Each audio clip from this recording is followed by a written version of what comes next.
Hey, and welcome to this new little series that I'm putting together called What X Is or Isn't. And this is for spiritual peeps who are confused by a lot of the terminology that is out there at the moment. So, for those of you who don't know me, I am Ebony Alchemy, also known as Ebony Allard, and I have been a freelancer, a business owner, and an entrepreneur for the whole of my adult life. And over time, what I have done in the world, how I express myself, how I show up, has shifted and changed. And most recently, I have been calling myself the Priestess of Alchemy. And that is something that took me a really long time to embrace, because there's a lot of people out there calling themselves a priestess, and I'll be honest, it irritates me when people suddenly jump on the bandwagon of a trend of what we're now calling ourselves and what does this even mean or not mean. And I published a book in 2014 called Misfit to Maven. And at the time, nobody else was using the word maven. And it came to me in a dream. My grandmother, who was a Jewish woman, came to me in a dream and shared with me that the title of my book would be Misfit to Maven. And she told me the meaning of maven. I'd never heard this word before. And she told me that it meant an expert by experience, one who understands, one who can hold more than one truth in the palm of her hand. And at the time, as I say, no one else was using it. I published the book, and over time, maven has become a fashionable word, which is fantastic in terms of people getting me a little bit more. I've always been a little bit ahead of my time. I've always been a little bit unfashionable at the time, kind of not in alignment with trends, but often able to see things before the hand. And so this kind of trend of women calling themselves priestesses felt problematic to me. I did my first priestess training and initiation in 2017, and I did another one in 2019, 2020. And what is a priestess initiation? What is a priestess training? Well, I'm going to tell you a little bit about what a priestess is and what a priestess isn't today, so that you can understand what it is that I do in the world, but also so that you can make your own decisions and have a sense of sovereignty when you see this word kind of bandied around, and when people are using it as a title for themselves. You know what questions to ask, you know what to look for, and you can be really a little bit clearer and a little bit safer and a little bit more discerning about what you're discovering and the people that you are interacting with, because I really believe that we all get to have sovereignty and get to make those choices for ourselves. And there's no one regulating coaches, there's no one regulating spiritual practice, there's no one regulating priestesses, and so you get to regulate for yourself, you get to make these decisions. So let me start by saying that a priestess is, if you think of the High Priestess card, which is the number 11 in the tarot, the High Priestess card is often standing and holding a scroll. There's often an owl in the picture. There's often a chalice of some sort. And she may be depicted between these two pillars, and it's guarding or standing in front of a temple. And the High Priestess card is very much an intuitive woman whose job it is to tend the temple, whose job it is to take information from other worlds and translate that knowledge into wisdom and language that the people of Earth and the people who come to the temple can understand. So she's often a storyteller, she's often a mystic, she is someone who has innate knowledge and also learned knowledge about other worlds and other ways of seeing things, and is also able to help you to understand your own internal knowledge and to become accustomed to your own temple, this temple that you live in, your body. Okay, so if we go back in history a little bit, hundreds of thousands of years ago, before the rise of the church and patriarchy, both men and women were valued and respected equally. And we had people who very firmly sat in their feminine essence. We had people who sat very firmly in their masculine essence.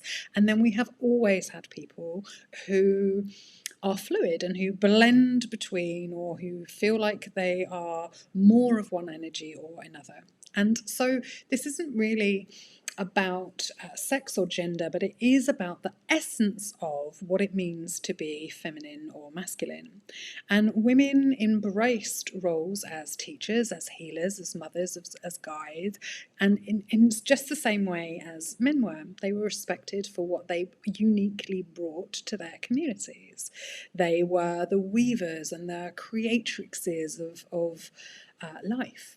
And they lived in alignment with their feminine gifts, with their bleed, with the cycles, with the moon. They were attuned to everything that is. They were attuned to their receptivity, to their intuition, into being in tune with their emotions. These were seen as desirable qualities, and they were we had all sorts of leaders or healers or people who held space for others to go through a healing process or a rite of passage in some way. And these women held space for other women in sacred circle and in temple rituals, where a connection with higher powers and with the divine would take place, because we really understood that we are divine beings having a human experience, with souls having a human experience. And so the priestess's job, if you like, is to be the bridge between the seen and the unseen worlds. She represents mystery and fertility and the feminine and our connection with our intuition and being in sync with the natural cycles of the moon. And she was held in high regard in her community and often asked for guidance. She represents and covers all of the archetypes that we see of women, of the feminine: a lover, a mother, a witch, a crone, a queen, all of these different energies at different times in her life and in different times of her cycle. She's someone who is full of kindness and compassion for all beings, but is very, very grounded in being human. And she's somebody who is known for owning her magic, sharing it with others, and enabling others to find their own magic. She is the leader of spirit, or a spiritual leader of her community, and creates and leads rituals and ceremonies, and is a pillar of counsel to that community. And as a spiritual leader, she could be likened to a medicine woman, or a shamanka, or a tantrika, or a dakini. But these different words come from different cultures and different times of history, and often have different specialities and different ways of connecting to nature or to the body or to a particular ritual that they are really used to demonstrating and employing within community. And so a priestess is there to guide you to self-belief, to empowerment, to spiritual understanding, but also a physical and embodied understanding of what it means to be human. I believe that although she works primarily with the feminine, and that often means women, she isn't solely for women. She can also work with men, but she represents the feminine and holding both the spiritual and the physical at the same time. She's somebody who is wise, who has wisdom beyond her years, wisdom beyond her human body, and is able to channel that and offer and be that. If you remember the High Priestess card with the chalice, she gets to empty herself out completely and be a chalice for others. And if you remember the scroll, she often writes or communicates. She'll have a particular style that is hers for for communicating divine wisdom to the people.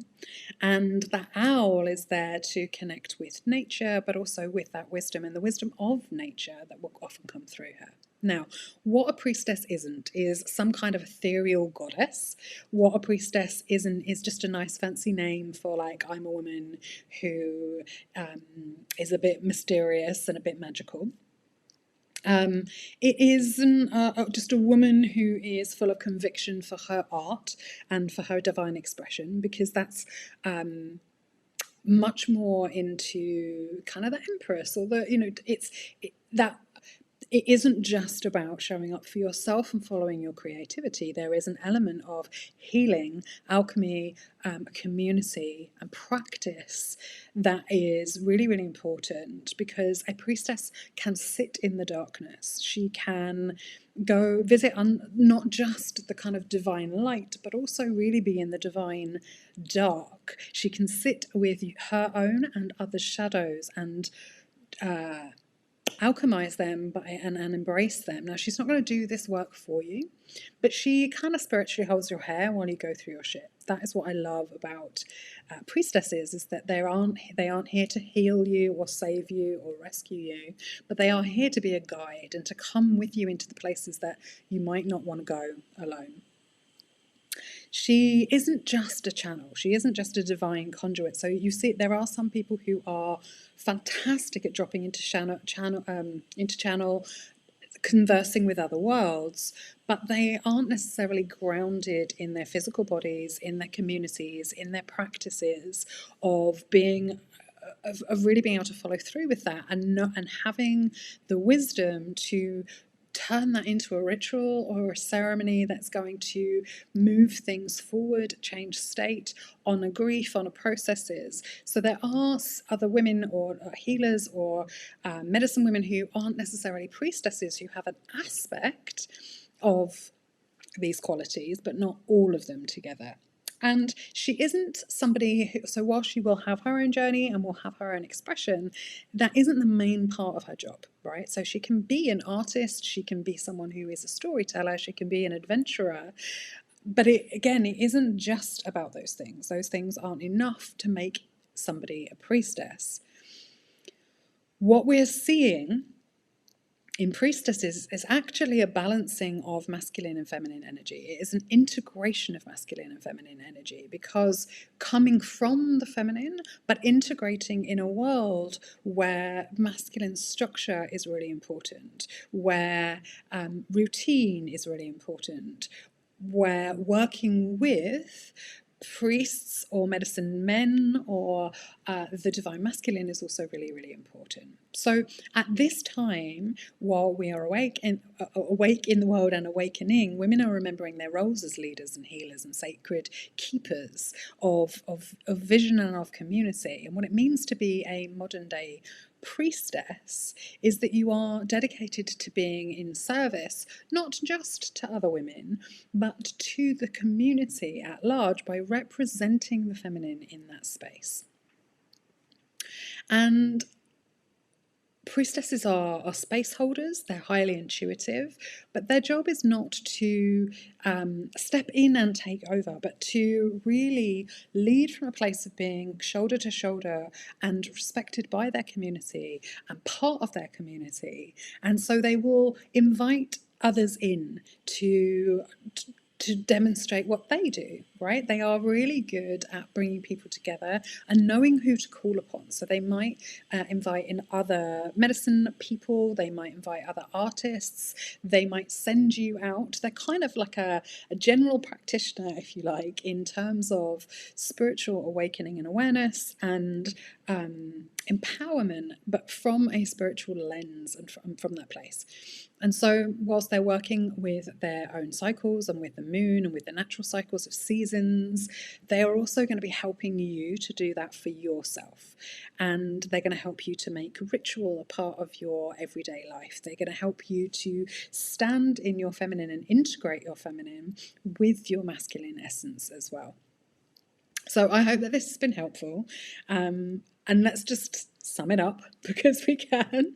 A priestess is somebody who is both human and divine, acting as a channel for messages for the community, but she is very much grounded in the physical and in everyday life. She is not somebody who just sits in a cave out.